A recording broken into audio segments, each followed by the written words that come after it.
Merci. Merci. Désolée pour le timing. On aurait bien passé encore une petite heure avec vous parce que c'est passionnant et ça nous parle énormément. C'est en plein dans notre réalité. J'enchaîne rapidement sur un autre thème un peu plus, je dirais, un peu plus carré, un peu plus droit. En effet, l'IA, depuis hier, on n'a pas arrêté de la présenter.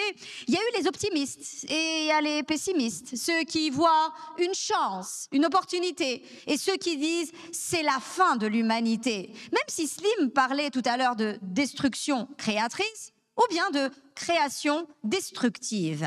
Et je pense que la meilleure personne pour en parler, qu'on va accueillir tout de suite chaleureusement, est enseignant-chercheur. Il est docteur en droit du numérique et Sikemel. Alors, il va aller porter son micro.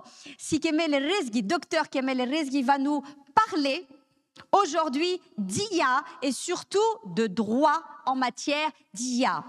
Dans le monde, Sikemel, que se passe-t-il? Où est-ce qu'on en est? Quel est l'état des lieux? Et comment pourrait-on s'en inspirer pour que cette IA soit bénéfique à notre Afrique, qu'elle représente une véritable opportunité pour la jeunesse et non pas une arme redoutable? Je vous invite à applaudir Sikemel chaleureusement. Merci. Merci beaucoup, Nour. Donc, voilà. Donc, bonjour tout le monde. En fait, je suis heureux d'être parmi vous pour échanger autour des sujets que nous avons vus jusque-là, et particulièrement sur donc, les enjeux juridiques et éthiques de l'intelligence artificielle. Hein? Je profite de l'occasion pour remercier donc, les responsables donc, du club DSI Tunisie de cette invitation, particulièrement M. Taoufir Tissewi. Donc, en fait, on m'a demandé de vous présenter un état des lieux sur les principales initiatives réglementaires dans le monde, d'une manière synthétique, bien sûr, parce qu'on a vraiment juste 15 minutes, et essayer de dégager ce qui est caractéristique de ces initiatives pour que vous ayez une idée, disons, sur ce benchmark réglementaire, et en même temps, essayer de parler des défis d'ordre réglementaire et d'ordre éthique liés à ces différentes initiatives réglementaires dans le monde qui ont essayé d'encadrer donc, l'intelligence artificielle. Hein? Permettez-moi de commencer par une image. Bon, les autres intervenants n'ont pas cessé de nous présenter les prouesses que peut représenter l'intelligence artificielle en tant que technologie émergente, etc.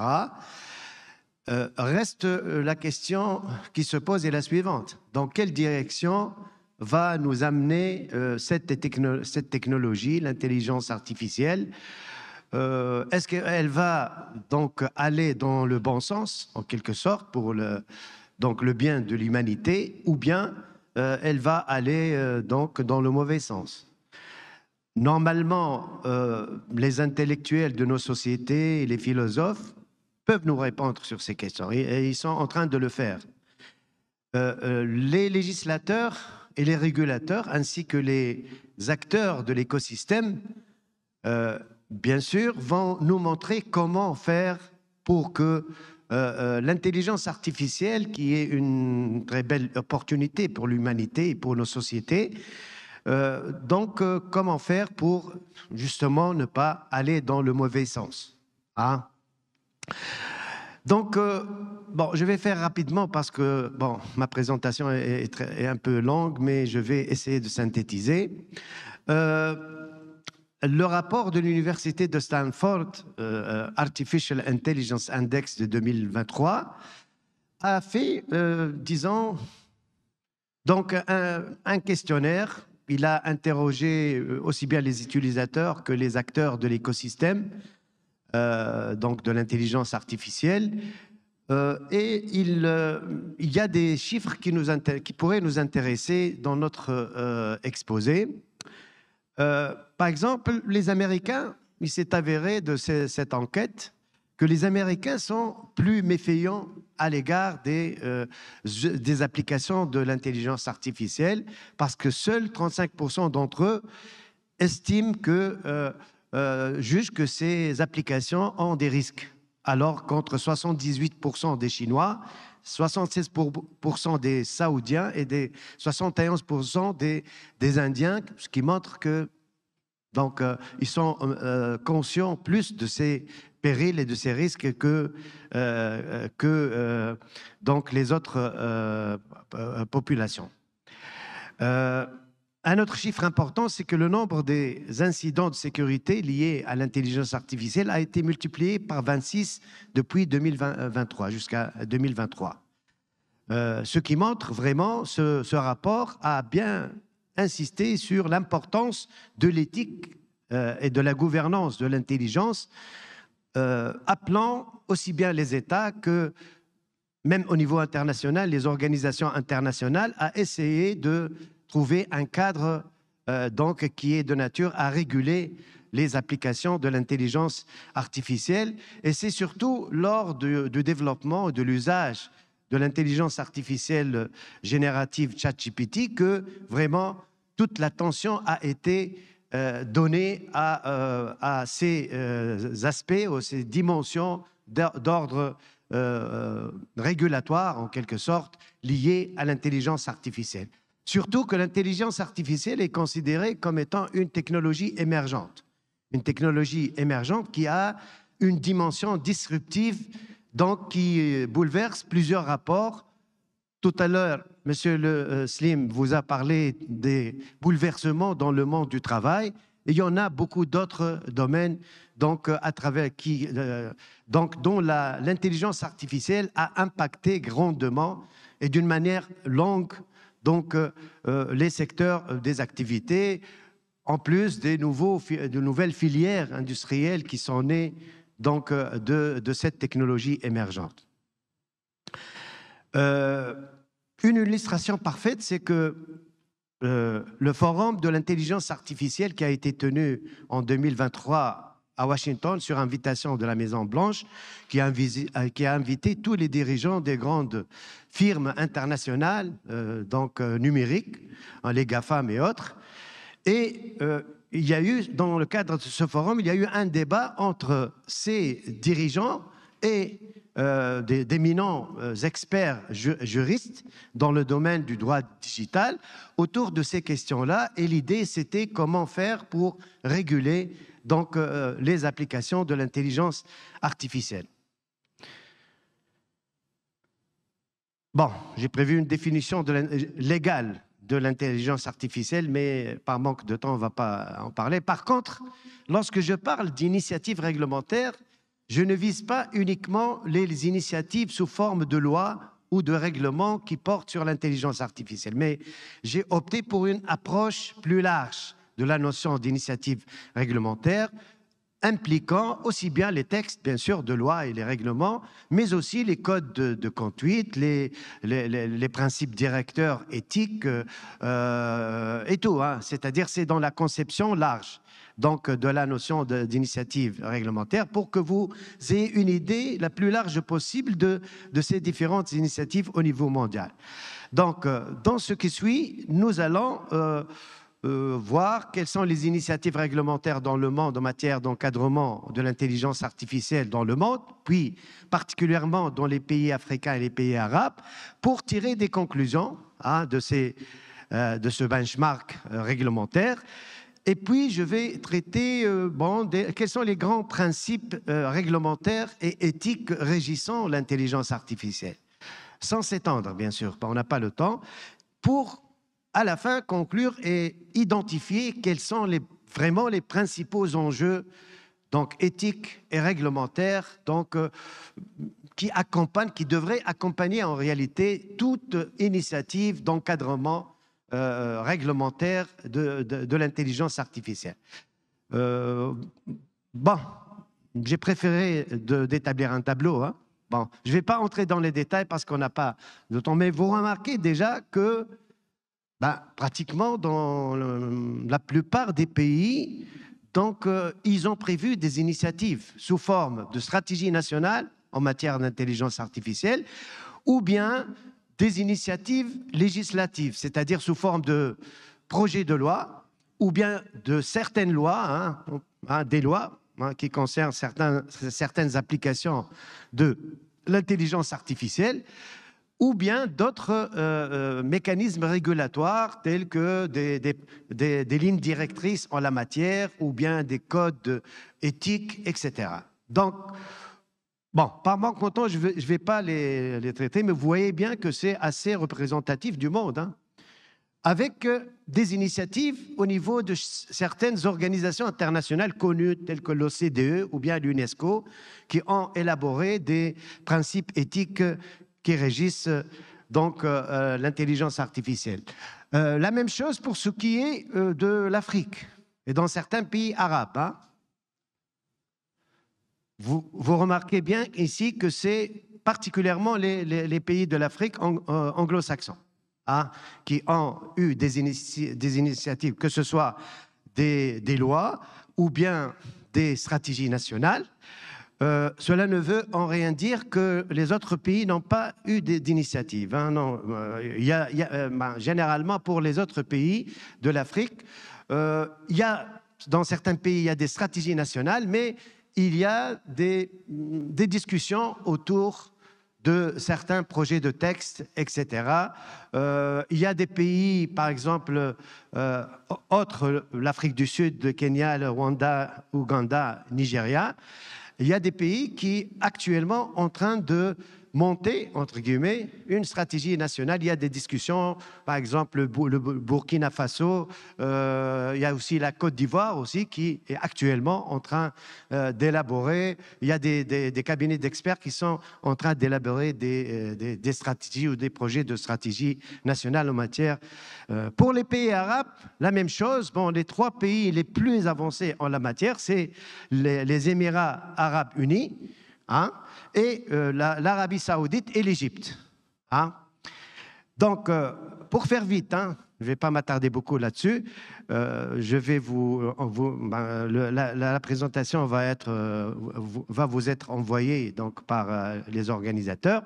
Bon, quelles sont les conclusions et les remarques à tirer? Premièrement, la multiplicité des expériences législatives dans le monde. C'est parce qu'on a généralement, souvent, tendance à croire qu'il n'y a pas d'initiative en la matière. Eh bien non, vous voyez bien qu'il y a des initiatives et qui datent d'une date assez récente parce que la première initiative dans le monde revenait en 2017. L'étendue de ces initiatives, parce que ça couvre pratiquement tous les pays dans tous les continents, comme vous avez pu le constater. On peut aussi noter l'existence d'une diversité des moyens ou des modalités d'encadrement de l'intelligence artificielle en allant des lois, des projets de loi, des directives, des lignes directrices, des principes éthiques, des codes de conduite, des blueprints, des stratégies nationales, de cadres. Bon, il faut dire que sur ce plan-là, les appellations ne sont pas acceptées de la même manière, par exemple, entre un pays anglo-saxon et un pays francophone, etc. En 2021, 21 pays européens membres de l'Union européenne ont adopté des stratégies nationales, alors que d'autres, ils sont en phase d'adopter des stratégies nationales. Certains pays, aussi, j'ai parlé un petit peu des pays africains, la même chose pour les pays arabes. Je fais rapidement. Donc, au niveau des organisations internationales, il y a une réflexion au niveau de l'Union africaine sur une stratégie africaine au niveau de l'Union africaine en matière d'intelligence artificielle. La même chose se fait au niveau de la Ligue des États arabes. D'une manière synthétique, les auteurs qui ont traité ce sujet ont dit qu'en fait, dans le monde, il y a 3 approches. 3 approches en matière de régulation de l'intelligence artificielle. Il y a l'approche des États-Unis et des pays anglo-saxons d'une manière générale, qui est une approche axée autour du marché. Donc, on va laisser le marché agir et puis on va réguler après. La deuxième approche qui est appliquée surtout en Chine, c'est le rôle de l'État en matière d'initiative, en matière d'encadrement et je dirais même de pilotage de cette application. L'État joue un rôle en la matière très important. Troisième approche, l'approche autour, elle est qualifiée par les spécialistes de l'approche autour des droits et des libertés qui est surtout dans les pays européens qui mettent en œuvre, surtout dans l'initiative de l'Union européenne en matière de règlement, le projet de règlement en matière d'intelligence artificielle. Ils donnent beaucoup d'importance aux droits et des libertés comme des limites donc pour empêcher les abus donc, de cette technologie émergente. Quelques idées sur les principes éthiques et réglementaires régissant le contenu des principes. Le même rapport de l'Université de Stanford, j'ai aimé le type de questions qu'il a soulevé dans l'étude. Je vous donne quelques exemples. Comment s'assurer que les algorithmes ne violent pas les droits humains fondamentaux, la vie privée, la confidentialité et la liberté de conscience? Par exemple, c'est une interrogation majeure. Comment s'assurer que les stéréotypes sociaux et culturels ne soient pas reproduits dans les programmes d'intelligence artificielle? Comment garantir la responsabilité lorsque les décisions et les actions sont entièrement traitées au préalable par la machine? Voyez le genre d'interrogation qu'un cadre réglementaire doit nécessairement répondre. Pour les principes, sans entrer dans les détails parce qu'on n'a pas le temps, j'ai vu dans un travail scientifique assez intéressant, très intéressant, je dirais même réalisé en 2023, ils ont établi un nuage des mots qui sont les plus récurrents dans les textes initiatives. J'ai très bien, donc, les principes qui sont les plus, ou les mots qui sont les plus utilisés dans ces textes: sécurité, responsabilité, confidentialité et respect de la vie humaine, puis les moins récurrents: transparence, équité, contrôle humain, résultats bénéfiques, etc. Donc c'est un schéma qui vous montre quels sont les mots qui sont utilisés dans ces initiatives réglementaires qui se répètent. Ça donne une idée sur le contenu de ces principes. Je terminerai, Madame Nour, donc, puisque vous êtes là, donc c'est clair, le message est clair. Donc, comment? Avec délicatesse. Non, bien sûr. Donc, en fin de compte, en examinant toutes ces initiatives réglementaires dans le monde, particulièrement les initiatives en Afrique et dans les pays arabes, quels sont les... je vais me suffire de les citer en vous laissant réfléchir parce que ce sont des pistes de réflexion plutôt que un contenu. Premièrement, d'abord, l'intelligence artificielle en tant que technologie est difficile à réglementer. C'est clair. Pour un juriste, un législateur, vraiment, parce que les applications sont nouvelles, c'est une technologie innovante et évolutive, etc. Deuxièmement, bien sûr, l'intelligence artificielle doit être transparente et doit être conçue de manière à ne pas porter atteinte aux droits humains. Je ne vais pas développer. L'intelligence artificielle doit être encadrée par des lois souples, ce que l'on appelle les soft laws, plutôt que par des lois rigides que nous connaissons, par exemple, chez nous. D'ailleurs, tout à l'heure, elle a fait allusion, Madame Nour, donc au formalisme du droit, etc. Mais moi, je suis juriste, mais je défends plutôt une conception souple. Voilà, droit déjà. Donc ici, on est dans une autre logique, c'est-à-dire le cadre réglementaire définit des objectifs et des principes généraux plutôt que des règles précises, donc qui risquent d'être dépassées par l'évolution technologique. La nécessité de l'inscription de la réglementation dans le cadre d'une vision globale, une vision stratégique, bien sûr, parce que malheureusement, on est en train de voir des initiatives réglementaires, mais il n'y a pas une vision stratégique. Hier, monsieur le ministre nous a parlé de l'initiative tunisienne en la matière. On est en train de la discuter, mais bien sûr, c'est très nécessaire que la Tunisie ait une stratégie formelle en matière d'intelligence artificielle. Et dans le cadre de cette stratégie, il faut élaborer quelques initiatives réglementaires. L'importance de l'approche multipartite, multi-stakeholders approach, pour, c'est-à-dire les acteurs de l'écosystème doivent collaborer, doivent participer nécessairement dans l'élaboration de ce cadre réglementaire, sinon il va être élaboré dans les coulisses des ministères, etc. Il ne va pas être opérant. L'importance des lignes directrices et des principes éthiques et de ce que l'on appelle l'autorégulation, donc le rôle des acteurs de l'écosystème dans la régulation, dans l'autorégulation des applications des applications de l'intelligence artificielle, l'importance des approches privacy by design et privacy by ethics by design, c'est-à-dire le fait que les fabricants ou les industriels doivent prendre en considération la protection de la vie privée et la protection ou le respect des normes éthiques dès la conception de leurs produits et de leurs services, et aussi la nécessité de modifier un petit peu, de moderniser l'écosystème réglementaire, par exemple relatif aux transactions électroniques, relatif à la protection des données personnelles, la politique de l'open data, il faut qu'elle soit une politique en matière de classification des données, etc. C'est très nécessaire pour la réussite d'une réglementation de l'intelligence artificielle. La nécessité de réguler les plateformes numériques ainsi que les algorithmes de l'intelligence artificielle, donc surtout en matière de droit d'auteur. Vous savez, les grands problèmes posés pour le droit par les ChatGPT et dans quelle mesure... À qui appartient l'information. Voilà, à qui appartient l'information, etc. Très bien. En somme... et au final on clôture.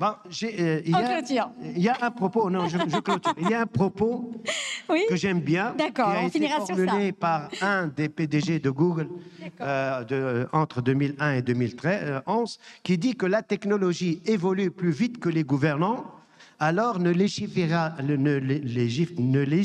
pas avant d'en prendre toutes les conséquences, parce qu'une législation peut tuer l'innovation. Et je terminerai par une image qui est très inspirante à mon sens. Vous connaissez certainement le tableau de Michel-Ange, oui. La création d'Adam à la moitié du XVIe siècle. Donc, j'ai trouvé cette image qui m'a plu. Ça reflète ce que vous voulez vraiment, dire. Elle nous fait revenir l'interprétation que donne ce tableau de la création de l'homme, parce que le robot est la création de l'homme. Il ne faut pas que le robot tue ce qui est humain dans l'homme. Comment on va faire? À travers une intelligence artificielle responsable. Et je vous remercie. Merci beaucoup. On l'applaudit chaleureusement, Sikemel. Merci beaucoup. Donc, on a eu plein de questions auxquelles on va réfléchir. Oui. Je vous rappelle que de toute façon, votre intervention, votre support sera disponible, évidemment. Donc, on pourra également vous contacter si jamais on a des questions. Voilà. Donc, vous avez votre email. C'est un plaisir. Encore une fois, merci beaucoup. Désolé, nous sommes pris par le temps. Merci sous vos applaudissements. Merci beaucoup, Sikemel.